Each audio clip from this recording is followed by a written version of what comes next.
आज का जो सेशन है ना हमारा, आप यहाँ फेल करिए ना यहाँ पे।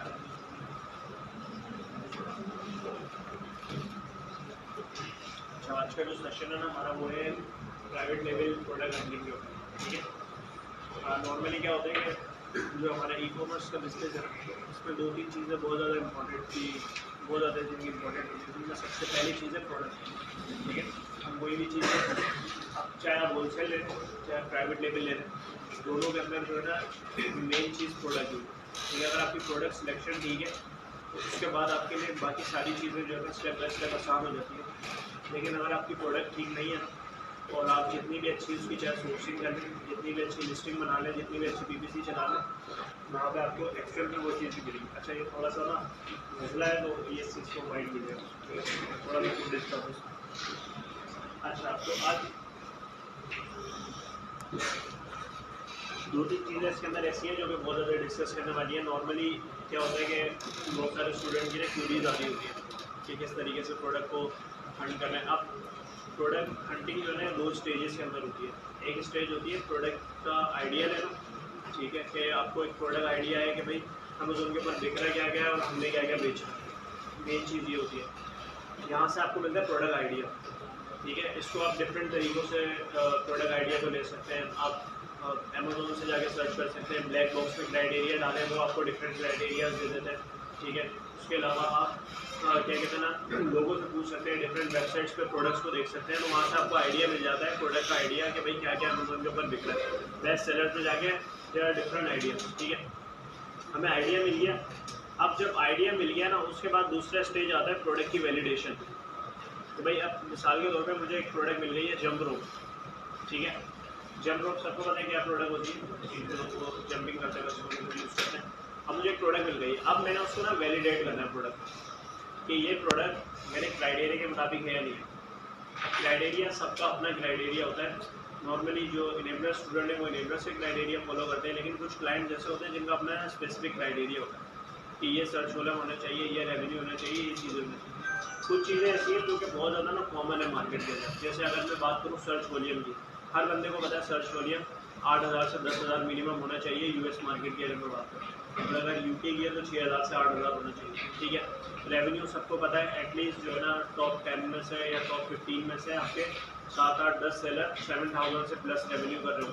सबको ये पता है कि 500 से कम रिव्यूज़ वाले 2-3 सेलर उसके अंदर बैठे हैं। ये बेसिक चीज़ें जो ना हर बंदे को पता है। अच्छा, जो प्रोडक्ट निकाल के भी लाते हैं ना लोग, तो वो इसी तरीके की प्रोडक्ट निकाल के लाते हैं, लेकिन सिर्फ ये डेटा जो है ना इनफ नहीं है किसी भी प्रोडक्ट को वैलिडेट करने के लिए। उसके अलावा भी कुछ ऐसे कॉमन पॉइंट्स हैं जिनको ना हमने डिस्कस करना होता है, ठीक है। तो आज की जो हमारी सेशन है ना इसके अंदर हम वही चीज़ डिस्कस करेंगे कि क्या ऐसी मिस्टेक्स है जो नॉर्मली एज अ न्यू भी बहुत सारे लोग करते हैं। अच्छा, मैंने तो बहुत सारे ऐसे लोग भी देखे जो काफ़ी टाइम जिनको हो गया फील्ड के अंदर, लेकिन उनकी तरफ भी उनकी भी इन पॉइंट्स पर तवज्जो नहीं होती कि यार इस पॉइंट्स को भी देखना चाहिए नहीं देखना चाहिए, ठीक है। तो आज जो है ना वही सारी चीज़ें हम डिस्कस करेंगे। तो कुछ चीज़ें ऐसी हैं जो मैं आपको अभी अब होता क्या है जब हम प्रोडक्ट निकालते हैं ना 1 बाय 1 तो वो सामने चीज़ें जब भी आती हैं। बहुत सारी प्रोडक्ट ऐसी होंगी जो भी हम एक आध प्रोडक्ट देखेंगे भी तो उसमें क्या क्या चीज़ें ऐसी हैं क्या नहीं है, लेकिन कुछ चीज़ें मैं आपको वैसे ही नॉर्मल बता देता हूँ। सबसे पहला आता है सर्च वॉल्यूम का ग्राफ, जो कि बहुत ज़्यादा लोग ओवरलुक कर देते हैं। प्रोडक्ट अच्छी निकाल के ले आएंगे, ठीक है, प्रोडक्ट का सर्च वॉल्यूम भी अच्छा होगा, लेकिन उसका ना सर्च वॉल्यूम का ग्राफ अच्छे तरीके से चेक नहीं करेंगे। सर्च वॉल्यूम का ग्राफ जो है ना ये बहुत ज़्यादा अहमियत शामिल है, लेकिन आपकी जो प्रोडक्ट है ना उस पर 2 चीज़ें ऐसी हैं जिनके ऊपर ना आपने कभी भी कॉम्प्रोमाइज़ नहीं करना। एक होती है प्रोडक्ट की डिमांड और एक उसका जो है ना कॉम्पिटिशन। ये 2 चीज़ें ऐसी हैं जो आपने कभी भी उसके ऊपर कॉम्प्रोमाइज़ नहीं करना। प्रोडक्ट की डिमांड जो है वो कैसे बता रही होती है कि प्रोडक्ट की डिमांड कितनी है, उसमें सबसे मेजर चीज़ होती है आपकी प्रोडक्ट का सर्च वॉल्यूम। ये बता रही होती है कि प्रोडक्ट की डिमांड या दूसरा प्रोडक्ट का रेवेन्यू। जितने ज़्यादा सेलर्स वहाँ बैठ के रेवेन्यू जनरेट कर रहे हैं ये इंडिकेट करता है कि प्रोडक्ट की डिमांड है, इसलिए तो ये यहाँ पर सेलर्स रेवेन्यू जनरेट कर रहे हैं, ठीक है। अच्छा, कंपटीशन में 2 चीज़ें आती हैं। कंपटीशन में एक चीज़ आता है, एक तो आपकी कॉम्पिटिंग प्रोडक्ट्स जो भी आप सर्च करते हो यहाँ कॉर्नर पे लिखा हुआ आ रहा होता है कि इसकी कॉम्पिटिंग प्रोडक्ट्स इतनी। दूसरी चीज़ आपके रिव्यूज़, जो सेलर्स के रिव्यूज़ हैं। ये 2 चीज़ें ऐसी हैं जो आपको इंडिकेट कर रही होती है कि वहाँ पे उसका कॉम्पिटिशन कितना है दोनों चीज़ें। और क्या कहते हैं ना, रिव्यूज़ से भी हमें पता लग रहा होता है कि उसका कंपटीशन कितना है। अच्छा, जब भी कोई प्रोडक्ट को हम सर्च करते हैं ना, मेन चीज़ सबसे पहले जो देखनी चाहिए वो उसकी देखनी चाहिए सर्च वॉल्यूम का ग्राफ। सर्च वॉल्यूम का ग्राफ जो है ना, इट शुड बी कंसिस्टेंट होना चाहिए। बहुत सारे प्रोडक्ट्स ऐसी होती हैं जो कि सीजनल प्रोडक्ट होती है या सीजनल नहीं भी होती, लेकिन उनका क्या होता है कि अभी कोई 6-8 महीने पहले उनका थोड़ा सा कंसिस्टेंट हुआ होता है सर्च वॉल्यूम। अगर पीछे का मैं पूरा रिकॉर्ड उठा के देखूँ तो इतना अच्छा उनका सर्च वॉल्यूम की कंसिस्टेंसी नहीं होती। ये मेन चीज़ है जिसको हमने अपने पास ना नोट करना है कि सर्च वॉल्यूम का जो ग्राफ है वो शुड बी कंसिस्टेंट। थोड़ा सा उस पर अगर अप एंड डाउन आता है, लाइक मैं कह रहा हूँ कि एक प्रोडक्ट है उसका 10,000 का सर्च वॉल्यूम है, ओवरऑल चलता हुआ आ रहा है, सिर्फ कोई 2-4 दिन के लिए वो 10,000 से नीचे चली गया, 5-6 हज़ार तक वापसी 10,000 पे आ गया, मुसलसल 2-3 साल से ऐसे ही है, तो मैं उसको कंसिडर करूँ। लेकिन एक प्रोडक्ट है जिसका बार बार जो सर्च वॉल्यूम है वो कभी 10,000 पे चले जाता है, कभी 6,000 पे चले जाता है, कभी 5,000 पे चले जाता है, तो ये चीज़ें ऐसी हैं जो कि हमें अवॉइड करनी चाहिए। अच्छा, आज मैं कुछ चीज़ें ऐसी भी डिस्कस करूँगा आप लोगों से जो कि थोड़ी सी एडवांस टेक्निक्स होंगी। तो वो जो आप लोगों ने कोर्स में पढ़ा है ना, वो चीज़ें तो आपके जहन में ठीक है, वो आप बिठाए रखें, लेकिन कुछ जो एडवांस चीज़ें इसके अपने पास नोट करने की ये चीज़ होनी चाहिए। हम लोग यूजुअली क्या करते हैं प्रोडक्ट हंटिंग के दौरान, हम सिर्फ मेन कीवर्ड का सर्च वॉल्यूम चेक करते हैं, ऐसा ही है। अच्छा, हम एक इसकी मैं थोड़ी सी एडवांस स्ट्रेटेजी बता देता हूँ, वो ये कि कभी भी ना सिर्फ मेन जो कीवर्ड है ना उसका सर्च वॉल्यूम में ग्राफ चेक नहीं करें, एटलीस्ट उसके टॉप 3 कीवर्ड्स निकालें जो उस प्रोडक्ट के टॉप 3 कीवर्ड है, और उन तीनों कीवर्ड्स का जो ग्राफ है ना वो एटलीस्ट उस 3 में से 2 कीवर्ड का ग्राफ जो है ना आपका कंसिस्टेंट होना चाहिए। ठीक है, मेन कीवर्ड का असल में होता है, कुछ प्रोडक्ट ऐसे होते हैं जिनका एक ही कीवर्ड होता है जो बहुत अच्छा चल रहा होता है, बाकी कीवर्ड तो हमारे देखने अच्छे नहीं चल रहे होते, तो एटलीस्ट हमें 2 से 3 कीवर्ड उसके ऐसे देखना है जिनका जो ग्राफ है टॉप के कीवर्ड वो कंसिस्टेंट होना चाहिए। ग्राफ सबको पता है कैसे चेक करते हैं, एक प्रोडक्ट है उसको बोलते हैं, उसके ऊपर ये चीज़ इम्प्लीमेंट करते हैं।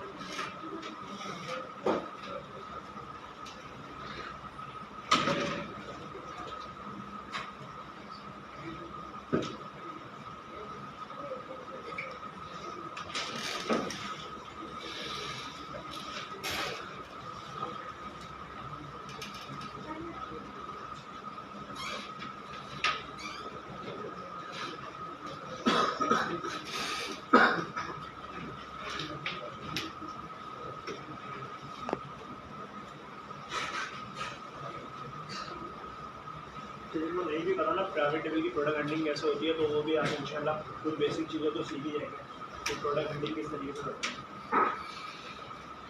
सबसे पहले हमने प्रोडक्ट का आइडिया निकालना होगा। ठीक है, हमने पहले बात की प्रोडक्ट 2 हिस्सों में हमारी वैलिडेट होती है, प्रोडक्ट हंटिंग 2 हिस्सों में होती है। नंबर 1 प्रोडक्ट का आइडिया लेना, नंबर 2 उस प्रोडक्ट की वैलिडेशन करना। प्रोडक्ट का आइडिया ये मेरे जहन में था, मैंने यहाँ पे डाल दिया। प्रोडक्ट का आइडिया आप कहीं से भी ले सकते हैं।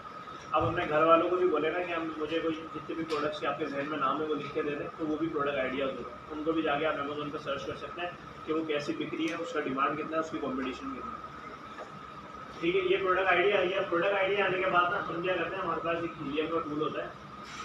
ये हीलियम का टूल जो है ये अमेज़ोन होलसेल के लिए भी यूज़ होता है और अमेज़ोन प्राइवेट लेवल के लिए भी यूज़ होता है। इससे हम होलसेल की भी हंटिंग करते हैं, लेकिन होलसेल की वैलिडेशन इससे नहीं कर पाते हैं। ये सिर्फ हमें सेल बताता है, वैलिडेशन एक्चुअल में कीपर से लगे होता है।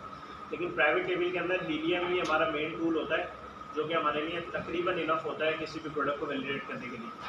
तो यहाँ पे इसकी एक्सटेंशन होती है, इस पर क्लिक करते हैं, एक्सरे लिखा हुआ आ रहा है, इस एक्सरे के ऊपर हमने क्लिक कर दिया। क्लिक करने के बाद अब यहाँ जितने भी सेलर्स बैठे हुए ना, ये सबका हमें डेटा दे देता है। ठीक है, अब ये सारा देखें, इसने डेटा दे दिया। ये ऑलमोस्ट इस वक्त जो फर्स्ट पेज है उस पर 60 सेलर मौजूद है विद स्पॉन्सर्ड प्रोडक्ट। ठीक है, अच्छा यहाँ पे सबसे ऊपर आप देखो सर्च वॉल्यूम नजर आ रहा है। इस सर्च वॉल्यूम में ग्राफ पर हमने क्लिक करना है और यहाँ पे ना इसके ग्राफ को स्टडी करना है कि ग्राफ कैसा है। अगर मैं इसको ओवरऑल देखूँ ग्राफ, तो ये प्रोडक्ट 2019 से चल रही है और 2019 से इसका जो ग्राफ है वो 11,000, 9,000, 8,000 पे रहा है, ऐसे 10,000 पे रहा है। फिर यहाँ 20 से इसका जो है ग्राफ बढ़ना शुरू हुआ, ये 25,000 पे गया है, फिर ये 11,000 पे गया है, फिर 25,000 पे, फिर एक टाइम ऐसा था 2021 में अपने पीक पे था, 38,000 के ऊपर चली गई। 38,000 के बाद फिर ये वापसी थोड़ा सा नीचे आया, 22-23,000 के ऊपर आया है, ये 25,000 पे आया है और फिर ये 12 डाउन की तरफ है और ये 9,000 की तरफ आया है, ये 8,000 की तरफ आया है, और अभी ये वापसी अपनी असल पोजीशन पे आ गया है, यानी कि 7-8 हज़ार जो कि यहाँ चल रही थी। बीच में उसको 2021-22 में इसकी हाइट थी, लेकिन अभी नॉर्मली वापसी ऊपर आ गई। अच्छा, अब कुछ यहाँ पे ऑलरेडी प्राइवेट लेवल के बंदे बैठे हैं, कोई बताएगा ये ग्राफ कैसा है? सही है। और कोई इसके अलावा? मुझे कमेंट्स चाहिए उसके ऊपर। एक्सेप्टेबल है नहीं, रेंज कितनी होनी चाहिए, मैं सर्च बोलेंगे मिनिमम कितना होना चाहिए? देखिए, अगर यूएस मार्केट की बात करूँ तो एटलीस्ट 8,000 से 10,000 को हम लोग देख रहे होते हैं सर्च पर, कि मिनिमम 8,000 तो सर्च वॉल्यूम हो किसी भी प्रोडक्ट का, तो उस प्रोडक्ट में हम जाते हैं। अगर इस प्रोडक्ट की बात की जाए ना, तो इस प्रोडक्ट में इसका ग्राफ अगर देखें ना, तो ये कभी भी 8,000 से नीचे नहीं गया, 8,000 से ऊपर ही रहा है। अगर वापसी भी अपनी पोजीशन पे आया तो अभी ये यहाँ पे थोड़ा सा 7,000 पे आया था, लेकिन मैंने अभी आपको बताया कि हम इस चीज़ के टाइम को कंसीडर नहीं करते। हाँ, कंसिस्टेंट अगर ये 7,000 रहा है तो मैं देखूंगा कि हाँ यार ये ठीक ग्राफ नहीं है, लेकिन ओवरऑल ये ठीक है। ठीक है, ओवरऑल ये ग्राफ बिल्कुल ठीक है। ठीक है, अगर कोई ऐसा ग्राफ आपको मिलता है जो कि 7,000 से नीचे बार बार रहा, एक आध दफ़ा गया हो ठीक है, वो चलेगा, लेकिन बार बार वो 7,000 से नीचे की तरफ जा रहा है या